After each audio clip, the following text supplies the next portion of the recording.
Hello दोस्तों, आज हम फिर लाए हैं पर्यावरण के 20 महत्वपूर्ण प्रश्न जो सभी परीक्षाओं के लिए महत्वपूर्ण है। तो चलो देखते हैं, हम समय को नुकसान नहीं करते हैं, आगे प्रश्न की तरफ चलते हैं।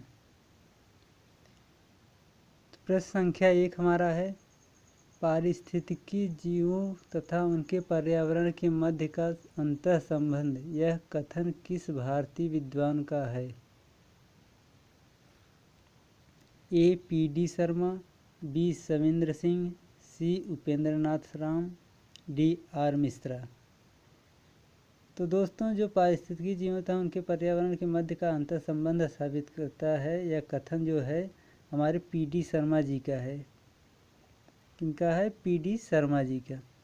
जो हमारा ऑप्शन जो है ए सही है। नेक्स्ट क्वेश्चन, पारिस्थितिकी के बीच अन्योन्य क्रिया का विज्ञान है?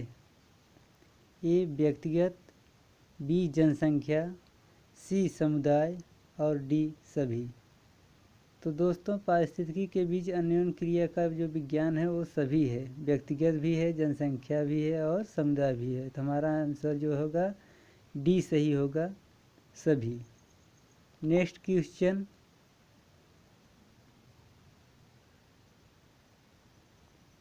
दोस्तों तीसरा नंबर का क्वेश्चन है, विज्ञान की वह शाखा जो पादप एवं प्राणियों का वातावरण से संबंध को दर्शाती है, वह कहलाती है? ए जैवमंडल, बी भौतिक, सी पारिस्थितिकी और डी सभी।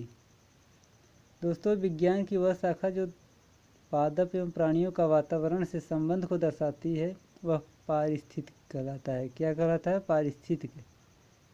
तो हमारा आंसर कौन सा सही है? सी सही है। नेक्स्ट क्वेश्चन जो स्क्रीन पर दिखाई दे रहा है, प्रश्न संख्या 4, पारिस्थितिकी पिरामिड सामान्यतः कितने प्रकार के होते हैं? ए 2 प्रकार, 3 प्रकार का है जो बी दिया है, सी 4 प्रकार और डी 5 प्रकार। तो उत्तर में हमारा बी सही है। कितने प्रकार का? 3 प्रकार का। 3 प्रकार का। तो हमारा आंसर कौन सा सही है? बी। पारिस्थितिकी पिरामिड सामान्यतः 3 प्रकार के होते हैं। नेक्स्ट क्वेश्चन, पृथ्वी की आकृति से संबंधित पारिस्थितिक कारकों को कहते हैं? जलवायवी, बी जैविक, सी स्थलाकृतिक, डी मृदीय। तो दोस्तों, हमारा आंसर होगा डी मृदीय। पृथ्वी की जो आकृति संबंधित पारिस्थितिक कारक है वो मृदा से है। किससे है? मृदा से। तो हमारा आंसर कौन सा सही होगा? डी सही होगा। नेक्स्ट क्वेश्चन 6 नंबर का, सबसे अस्थायी पारिस्थितिक तंत्र है? अस्थायी पारिस्थितिक तंत्र पूछ रहा है इसमें। ए जंगल, बी घास के मैदान, सी मरुस्थल और डी समुद्र। तो हमारा आंसर डी सही होगा, समुद्र। नेक्स्ट क्वेश्चन 7वां, एक मनुष्य के जीवन को पूर्ण रूप से धारणीय करने के लिए आवश्यक न्यूनतम भूमि को क्या कहते हैं? दोस्तों, इस प्रश्न का आंसर जानने से पहले इस वीडियो को शेयर करिए, ज़्यादा से ज़्यादा लाइक करिए और कमेंट भी करिए, जिससे सभी लोग इस वीडियो को पाकर कुछ महत्वपूर्ण प्रश्नों के बारे में जानकारी हासिल कर लें। तो चलते हैं दोस्तों 7वें क्वेश्चन का आंसर की तरफ। ए जो है जीवजात, बी पारिस्थितिकीय पदछाप, सी जीवोम और डी उपरोक्त सभी। तो दोस्तों, एक मनुष्य के जीवन को पूर्ण रूप से धारण करने के लिए आवश्यक न्यूनतम भूमि को पारिस्थितिकीय पदछाप कहते हैं। क्या कहते हैं? पारिस्थितिकीय पदछाप। तो हमारा आंसर बी सही होगा। नेक्स्ट क्वेश्चन, पारिस्थितिकीय तंत्र का उदाहरण है? ए वायु, बी तालाब, सी जल और डी मिट्टी। तो हमारा जो है आंसर डी सही होगा, मिट्टी। नेक्स्ट क्वेश्चन 9वां, कौन जीवीय कारक नहीं है? इसमें नहीं पूछा गया है। कौन जीवी कारक नहीं है? ए पेड़ पौधे, बी जंतु, सी सूक्ष्मजीव, डी प्रस्तर। दोस्तों इसका आंसर ये सही है, पेड़ पौधे। नेक्स्ट क्वेश्चन 10वां जो हमारा है स्क्रीन पर दिखाई दे रहा है, निम्न में से कौन सरोवर या झील में तेजी से वृद्धि करते हैं? ए सिंघाड़ा, बी हाइड्रिला, सी जलकुंभी, डी नागफनी। तो दोस्तों झील या सरोवर में सबसे ज़्यादा वृद्धि करने वाला जो इसमें पौधा है वो जलकुंभी है, जो हमारा सी आंसर सही है। आगे चलते हैं नेक्स्ट क्वेश्चन की तरफ।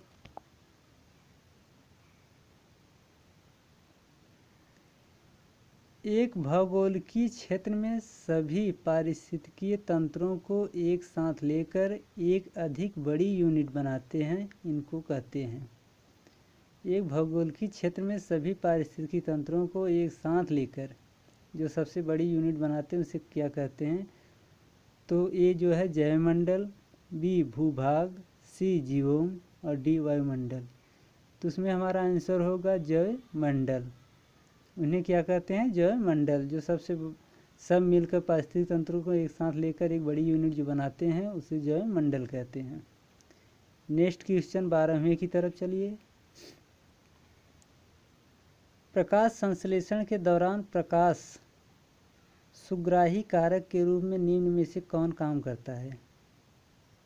तो दोस्तों ए पर्णहरित क्लोरोफिल, बी क्लोरीन, सी ऑक्सीजन, डी सभी।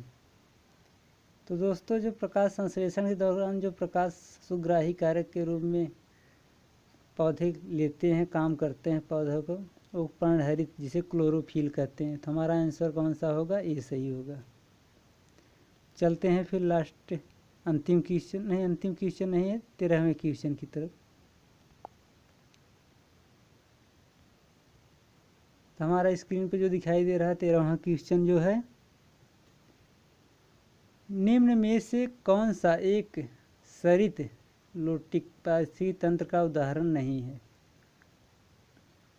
ए तालाब, बी मुहाना, सी नदी, डी लैगून। तो दोस्तों तालाब जो है हमारा जो है वो पारिस्थितिक तंत्र का उदाहरण नहीं है। किसका? सरित का। एक सरित मतलब लोटिक पारिस्थितिक तंत्र का उदाहरण नहीं है। तो हमारा आंसर कौन सा सही होगा इसमें? ए तालाब। नेक्स्ट क्वेश्चन, निम्न में से कौन सा पारिस्थितिक तंत्र में एक दिशीय प्रवाह दर्शाता है? एक दिशा में जो प्रवाह दर्शाता है। तो ए प्रकाश, बी ऊर्जा, सी जल, डी जैव मात्रा।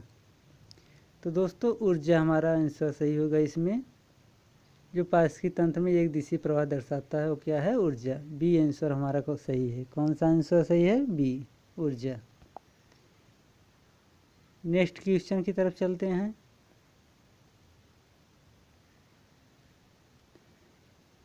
पारिस्थितिक तंत्र में उच्चतम पोषण स्तर प्राप्त है। दोस्तों ए होगा शाकाहारी को, बी मांसाहारी को, सी अपघटक को और डी सर्वाहारी को। तो पारिस्थितिक तंत्र में उच्चतम पोषण जो है स्तर उसका है कौन सा है? वो सर्वाहारी है। सर्वाहारी के अंतर्गत शाकाहारी भी, मांसाहारी, अपघटक, परभोजी जो है वो सब कुछ होते हैं, जो वो सभी आते हैं, परजीवी आदि। तो दोस्तों सर्वाहारी हमारा आंसर सही होगा, जिसके अंतर्गत सभी आते हैं, शाकाहारी, मांसाहारी, अपघटक, परजीवी। तो डी हमारा आंसर सही है, सर्वाहारी को। नेक्स्ट क्वेश्चन, निम्नलिखित में से कौन सा एक मूल तत्व जो पत्ते के हरे वर्णक में स्थित रहता है? ए मैग्नीशियम, बी फास्फोरस, सी लौह, डी उपरोक्त सभी। दोस्तों पत्ते के हरे वर्णक में जो स्थित रहता है वो एक मूल तत्व कौन सा है? फास्फोरस है। कौन सा है? फास्फोरस, जो हमारा बी आंसर सही है, फास्फोरस। नेक्स्ट क्वेश्चन की तरफ चलते हैं।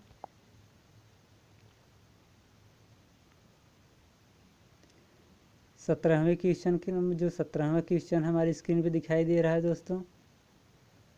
निम्न में से कौन सबसे अधिक स्थिर परितंत्र पारिस्थितिकी तंत्र है? परितंत्र प्रश्न में पारिस्थितिकी तंत्र है। ए पर्वत, बी समुद्र, सी वन, डी रेगिस्तान। तो सबसे अधिक स्थिर परितंत्र जो हमारा हो कौन सा है? समुद्र है। आंसर बी हमारा सही है। कौन सा? समुद्र। Next question 18वां। प्रकाश संश्लेषण की क्रिया होती है। प्रकाश संश्लेषण की क्रिया होती है। हमारा ऑप्शन जो दिया है 4, इसमें से ए केंद्रक में, बी माइटोकॉन्ड्रिया में, सी हरित लवक में, डी उपरोक्त सभी। तो दोस्तों हमारा इसमें आंसर जो सही होगा हरित लवक सही होगा, आंसर सी। हरित लवक पौधों में पाया जाता है जो प्रकाश संश्लेषण की क्रिया करती है। केंद्रक माइटोकॉन्ड्रिया ये जो होता है जीव में पाया जाता है अक्सर। ये प्रकाश संश्लेषण की क्रिया में ज़्यादा वो नहीं होता क्रियाशील। जो हमारा हरित लवक है प्रकाश संश्लेषण करता है, प्रकाश संश्लेषण की क्रिया होती है इसी में, हरित लवक में। तो हमारा सी आंसर सही है दोस्तों। आगे चलते हैं नेक्स्ट क्वेश्चन की तरफ।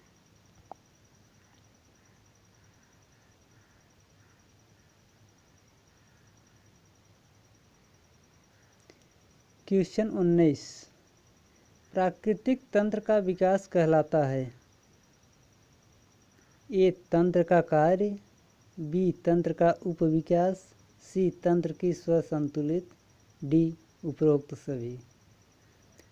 तो दोस्तों प्राकृतिक तंत्र का विकास जो है तंत्र की स्वसंतुलित कहलाता है। तंत्र की स्वसंतुलित, जो हमारा आंसर कौन सा सही है? सी सही है। तो चलते हैं नेक्स्ट क्वेश्चन की तरफ। दोस्तों नेक्स्ट क्वेश्चन हमारा जो 20वां है, ये नेक्स्ट है और लास्ट भी है आज का क्वेश्चन, क्योंकि हम 20 क्वेश्चन का सेट लेके आए थे आज। तो चलो देखते हैं फिर हम। पारिस्थितिकी तंत्र की कौन सी कार्यात्मक इकाई नहीं है? इसमें नहीं पूछा गया है। ए उत्पादकता, बी स्तरीकरण, सी अवसादीकरण, डी ऊर्जा प्रवाह है।